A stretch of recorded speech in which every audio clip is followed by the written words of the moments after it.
Thank you so much for joining us for this episode of Leading Change. I am so excited to get to dive into this conversation. And for anybody that doesn't notice, I think that this might be a three-peat. Maybe on past shows plus Leading Change, but we've teamed up before. And I always like to give people, or not give people, I am excited because the last time we talked, I got started on my fanatic journey of digital literacy. So who knows what gold will unlock today.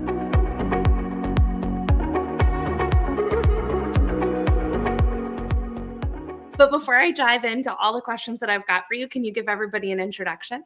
Absolutely. So happy to be here with you, Emma. Yes, we started on digital literacy journey, and who knew we'll be talking like this again. So, hey guys, my name is Vandana Khanna. I am the leader for digital transformation at Kenvue, which is a spin-off of Johnson & Johnson Consumer Health Division. And I'm leading one of the largest ERP programs, which is taking us out of the exit from J&J platforms. So it is very exciting. It is history in the making. It is absolutely exhilarating at times when you see go lives happen. So I would say transformation is something which has always been a passion and something close to my heart. For a very, very long time, I have worked for large organizations before, Unilever, Verizon, and others. And transformation, when I describe, is not just about technology and tools and processes. It is about people first. It starts with people and it ends with people. If people don't transform and take the journey with you, then I don't think transformation will work. Transformation will never stick if people don't take that ride with you in the same bus or boat, whatever vehicle you want to choose. So that's where I am, Emma. I really want to take people on a ride together when I start this journey. See, and this is, anybody that knows me, my content, my views, understands why I'm so excited for this conversation today. So to get us started, can you share a little bit more about that project that you've been working for or towards with this ERP implementation? Maybe share a little bit of the overview of what that project looks like before we dive into the rest of the conversation. Absolutely. So this whole project started because the company Kenvue is spinning off from Johnson & Johnson. So in order to take us to a new journey of process tools, transformation, and of course, people along with it, this ERP transformation came into fruition 2 years ago, or a little more than 2 years ago. So it is all about implementing and creating new framework for the new organization. And currently we are in that startup mindset because it's one of the largest consumer health pure play organization in the world. So definitely our journey is unique and historical. So what we are doing is ensuring that we have the right setup and right framework as any large organization or a small organization would do when they're starting their journey, making sure every framework is set so that you can do any kind of transaction for that matter. And when we think about ERP, we think about finance first.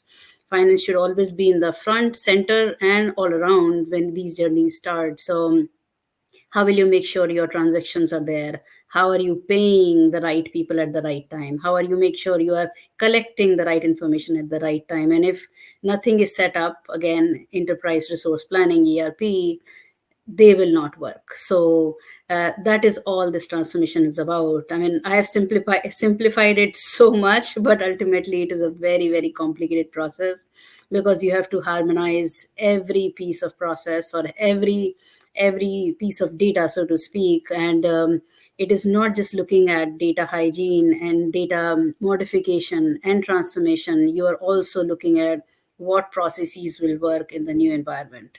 Of course, if it's not broken, why fix it? But when you are transforming and moving into a new setup, new mindset, new framework, new organization, you have to think about which processes will work in the new environment. So yes, overall, it is process, tools, technology, and people first. That's how we are learning. So when we were talking about this and you were initially kind of going through a little bit of what this journey has looked like, you brought up these two terms of adoption and adaption, which is kind of where I want to take the conversation. So let's start with adoption and what the definition of adoption means to you in the context of a large software implementation, and maybe a little bit of why you think it's the most important piece.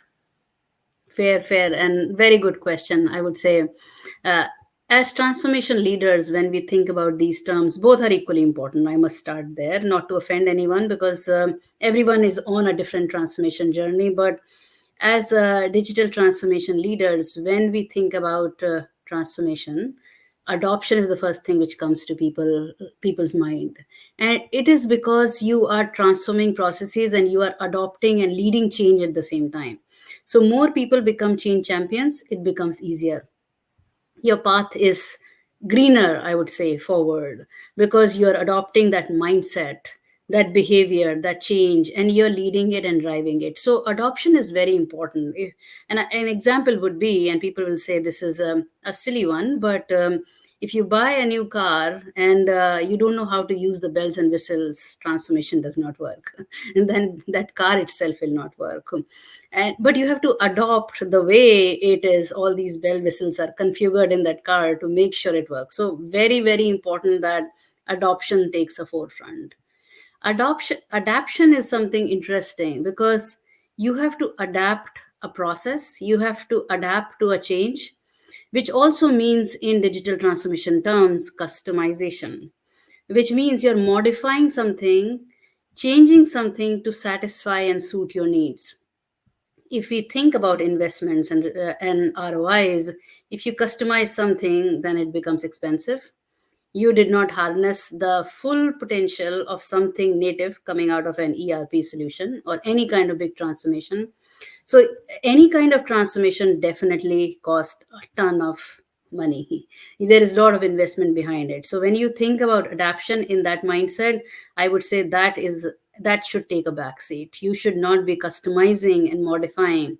But I would also say, in order for people to adapt and look at different processes and change their behaviors, it takes time.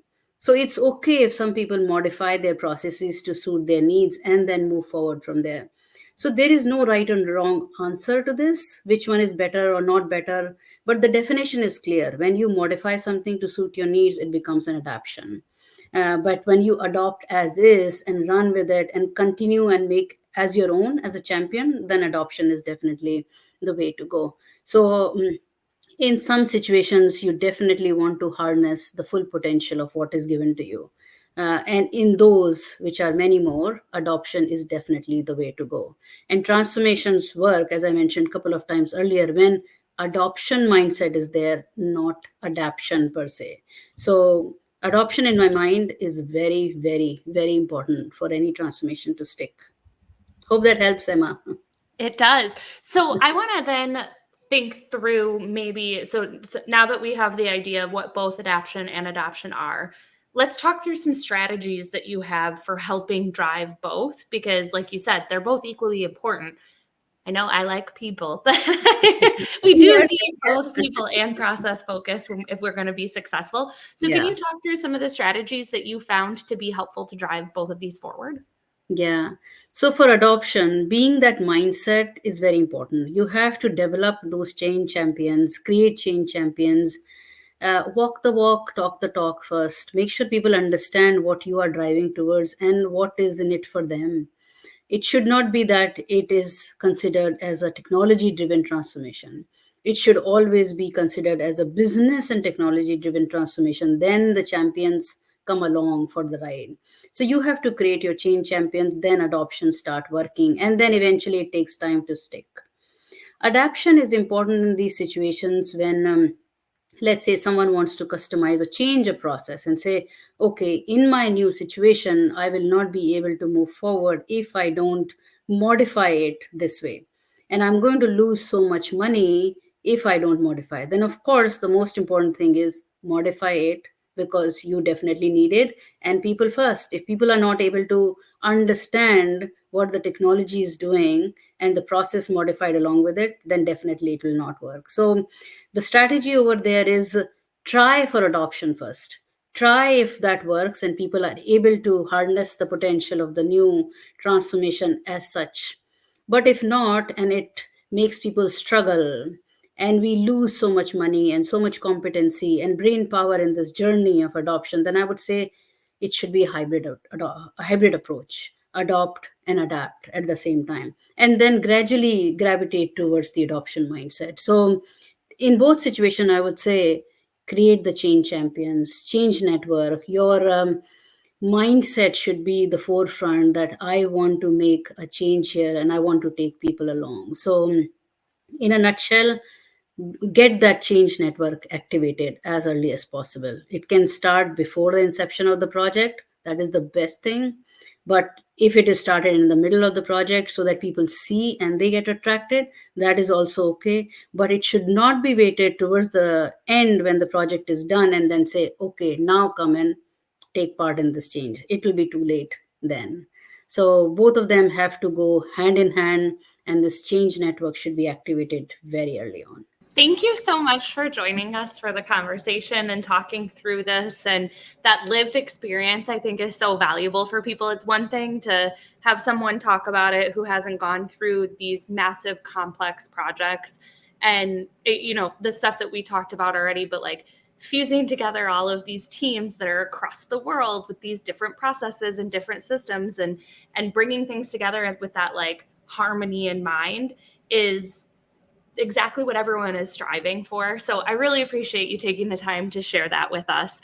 And if you're not already, make sure you go follow her on LinkedIn and soak in all of this greatness for yourself. But thank you again for joining me and for everybody for watching, and have a wonderful day. Thank you, Emma.